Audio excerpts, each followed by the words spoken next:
시장을 이겨라. 오늘은 코스닥 기관 중심으로 코스닥에 대한 기대감이 이제 9월에 높은데요. 다만 좀 흔들리고 있기도 합니다. 코스닥 시장과 함께 특별히 엔터주의 랠리가 계속될 수 있을 것인지 굉장히 궁금한 주제에 대해서 이야기하도록 하겠습니다.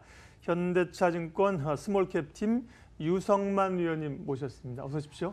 안녕하십니까. 만나고 싶었습니다. 네. 개인적으로 만나고도 싶었지만 엔터주들이 어떻게 되나 궁금해서 봄에 오셨을 때 그때 이제 JYP가 한참 열풍을 그때 일으킬 때고 나머지 종목은 사실 못 갈 때였어요. 맞습니다. 근데 SM도 얘기하시고 그 이후로 뭐 JYP는 뭐 불을 뿜었고 여타 엔터들도 상당히 올라오면서 지금 뜨겁거든요. 그래서 얘기를 좀 더 듣고 싶었고요. 일단은 코스닥 시장 전반적인 분위기나 방향성부터 좀 얘기를 해주시면 좋겠네요. 그래서 일단 코스닥 시장이 일단 800선 돌파하고 지금 820선 근처까지 왔는데 아직까지 좀 이렇게 좀 그 안심하기는 약간 이릅니다. 그러니까 여전히 시장이 좀 국내나 해외에서는 여전히 좀 불합리운이 남아 있기 때문에 아직까지는 그렇게 뭐 코스닥이 그렇게 막 추세적으로 큰 반등이 나오긴 좀 어렵다고 보고요. 그래서 좀 이렇게 말씀하신 대로 엔터주나 뭐 제약주나 2차 전지 좀 이런 쪽으로 좀 섹터를 이렇게 조금 분별하시면서 접근하는 게 맞지 않나 이렇게 생각하고 있습니다. 네. 자, 그 가운데 이제 엔터주를 집중적으로 좀 얘기를 해보도록 하겠습니다. 다시 그 지난번에 말씀하실 때도 일단 그 사실은 뭐 사드 때문에 좀 눌려 있었고 뭐 개별 회사에 뭐 이 빅그룹들이 군대 가는 이런 얘기도 있었고 했는데 최근에 다시 이렇게 회복하고 상승세를 보이는 그 근거 이유는 뭐예요? 실적이 뭐 좋아지는 건가요? 그러니까 일단 그 또 새로운 성장 모멘텀이 하나 나타났는데 대표적인 게 유튜버와 같은 일종의 그런 뭐랄까요 이런 그 메가 트렌드, 메가 엔진 이런 것들이 이제 추가되면서 이제 엔터 업계에 이라도 새로운 수익 동력으로 잡아들였습니다. 예를 들면 그 지난번에 방탄소년단이 빌보드에서 1등을 차지한 이후로 이제 그 유튜브에서 K-팝 스타들의 관련 조회수가 늘어나면서 광고 수익이 늘어났습니다. 이게 엔터사들에게는 해외 음원 수익으로 증가하는데 말 그대로 이런 동영상이라는 게 한번 이렇게 찍고 나면 그 다음에는 거의 뭐 추가적인 비용 없이 무제한 이렇게 올라가는 것이기 때문에 거의 매출에서 살짝 비용만 살짝 제하면 그게 수익으로 잡히거든요. 따라서 이게 이런 게 SM이나 JYP, YG 엔터 이런 모든 엔터사들의 지금 새로운 수익 성장 동력으로 자리 잡고 있고 또한 그동안 엔터주의 가장 이런 고민이었던 게 정확한 실적 추정, 숫자가 좀 약간 이제 불분명하다 했는데 이런 유튜브와 같은 이런 메가 서치, 메가 엔진이 이제 더해지면서 향후 미래 실적에 대한 좀 어느 정도 실적의 숫자에 대한 이런 그 가시적인 게 보이기 때문에 이러한 측면에서 일단 엔터주가 다시 부각되는 게 아닌가 보고 있습니다. 기업별로 좀 보겠습니다. 지난번에 그 3월에 오셨을 때도 그때도 뭐 JYP는 많이 올라 있었기 때문에 유망주 타픽으로 제일 그래도 시장의 안정적인 선두주자라고 할까요? SM을 그때 말씀하셨고 이후에 SM도 굉장히 주가가 지금 많이 올라온 상황이에요. SM에 대한 지금 전략은 어떻게 가져가고 있나요? 그래서 SM은 제가 전에 말씀드린 대로 여전히 탑픽 유지하고요. 일단 SM이 왜 가장 좋냐면 모든 분야에서 정말 안정적이고 모든 걸 다 일단 갖춰놓은 그룹입니다. 일단 아티스트 숫자가 많고요. 많기 때문에 당연히 신곡 발표도 많고 그만큼 음원이나 유튜브 관련 동영상도 많습니다. 따라서 아까 말씀드린 대로 이런 뭐 유튜브나 뭐 이런 아이튠즈나 하여튼 이런 관련된 광고 수익에서 확실하게 성장이 기대되고 또 이게 좋은 게 이제 올해 하반기부터 주요 아티스트들이 국내랑 해외에서 일단 활동을 증가합니다. 그리고 또 주요 자회사인 SM, CNC도 올해 3분기부터 흑자 전환이 확실시 되고요. 그래서 이런 거 받고 있고 또 하나의 추가 성장 동력이 이제 NCT인데 올 연말 안에 NCT 중국이 데뷔 예정입니다. 또 이렇게 SM이 가뜩이나 아티스트도 많이 라인업이 안정되어 있는데 NCT라는 또 새로운 성장 동력마저 붙으면 추가적인 이런 성장이 가능하기 때문에 여전히 SM은 유효하고 그래서 제 목표 주가 5만 원에 거의 다 근접했는데 제가 추가적인 이런 목표 주가는 제가 추후 레포트를 통해서 올리시려고요? 다시 한번 말씀드리겠습니다. NCT도 그룹 이름입니까? 그러니까 이제 NCT는 좀 NCT는 기존 그룹과는 다른 개념인데 일단 각 지역이나 아니면 이런 그런 그 컨셉 개념으로 좀 이렇게 여러 개 그룹이 있습니다. 그래서 뭐 이렇게 NCT 127도 있고 올해 데뷔 예정인 NCT 중국도 있고요. 그렇기 때문에 좀 이렇게 각 지역별로 뭐 북미나 동남아 이렇게 중국 각각 컨셉에 맞게끔 해서 SM 엔터테인먼트가 차별화해서 이제 준비하고 있는 그룹입니다. 하나의 팀이라기보다 하나의 어떤 뭐 상품이랄까 플랫폼을 만들어서 그때 맞게 이제 공략하는 그런 거군요. 맞습니다. NCT도 주목해서 보겠습니다.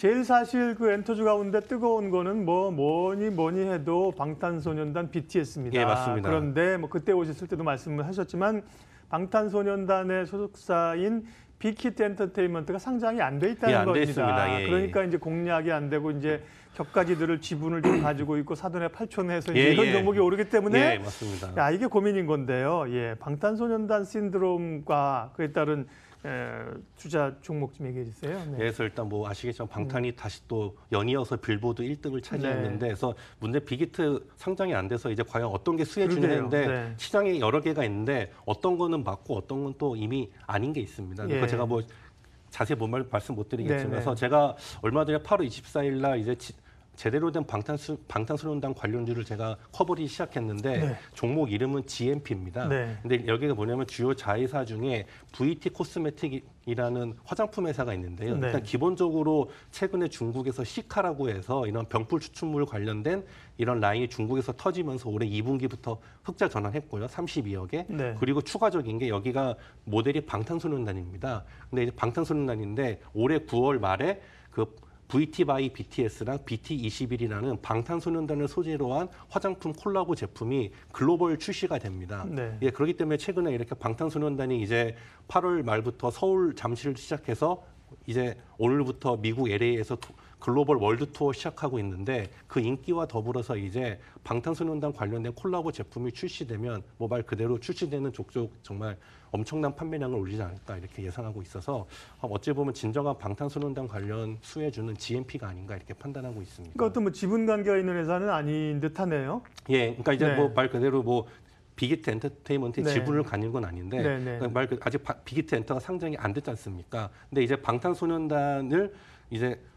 모델로 쓸 수 있는 화장품 회사이기 때문에 예, 그 예. 방탄소년 그 최근에 요즘 특징이 특정 연예인을 뭐 주제로 하거나 연예인이 개발한 화장품이 요즘에 날개 돋친 듯이 그렇죠. 팔리지 네, 않습니까? 네. 근데 뭐 방탄소년단의 인기는 뭐 국내외 더 이상 말씀드릴 것도 없고 특히 방탄소년단의 그 팬덤인 아미 있지 않습니까? 네. 아미들이 만약에 이거를 기존에 MD 머천다이즈 구매하는 식으로 화장품을 뭐 한두 개씩만 사준다 하더라도 그 구매력은 엄청나다고 생각합니다. 예.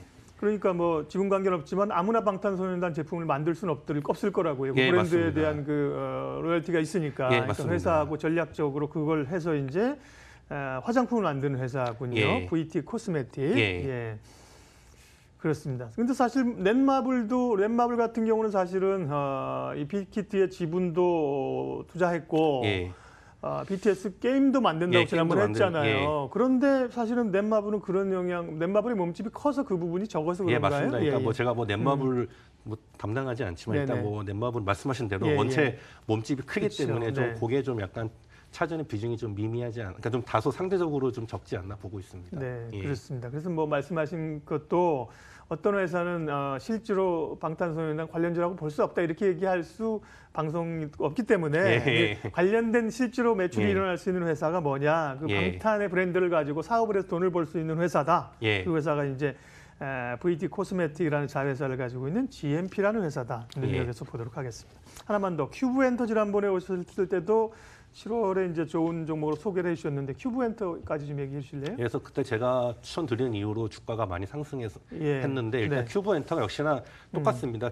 이제 올해부터 제대로 된 보이그룹과 걸그룹의 라인업이 갖춰졌습니다. 기존의 비투비와 펜타곤에다가 이번에 걸그룹 된 여자아이들이 갖춰지면서 국내 활동이 증가하고 또 아까 말씀드린 대로 이 그룹들의 인지도가 높아지면서 역시나 유튜브와 같은 이런 해외 쪽에서의 이런 온라인 광고 및 음원 수익이 증가하기 때문에 앞으로 일단 큐벤터 같은 경우 또 대부분의 그룹들이 다 아직 계약 초기라서요. 회사 쪽에 그러니까 연예 기획사에서 수익을 쉐어하는 부분이 훨씬 높습니다. 따라서 큐브엔터는 올해 하반기도 그렇고 내년에도 그렇고 실적과 주가의 성장 가능성이 아직까지 더 있기 때문에 지금 보유하신 분들은 계속 보유하고 계시고 또 추가적인 매수도 얼마든지 가능하다고 판단하고 있습니다. 네.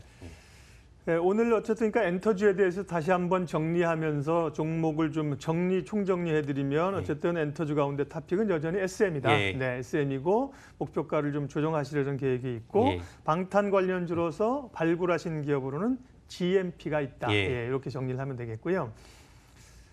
여쭙고 싶은 게 너무 많은데. 그러니까 지금 엔터주만 하시는 건 아니죠. 스몰캡에서 예, 이제 예, 그렇습니다. 다른 쪽도 예. 말씀하신 것처럼 지금 엔터뿐만 아니라 2차 전지, 예, 또 2차 좀, 전지 그리고 제약바이오, 제약바이오. 그리고 엔터 요게 지금 가장 현재 핫하죠. 코스닥 시장에서 가장 핫한 네. 겁니다. 엔터주 가운데도 사실은 또 미디어나 컨텐츠도 좀 있을 수 있고 예, 예. 그런 얘기들을 오늘은 못 하고요. 예. 또 좀 오십시오. 네, 궁금증들. 네, 오늘은 여기까지만 하겠습니다. 현대차증권 유성만 연구위원 함께했습니다. 고맙습니다. 예, 감사합니다. 네, 재밌는데 시간이 제약이 돼 있습니다. 예, 7월 마켓온 오늘 순서는 여기까지 하겠습니다. 오늘도 좋은 결정, 좋은 투자하십시오. 함께해 주셔서 늘 고맙습니다.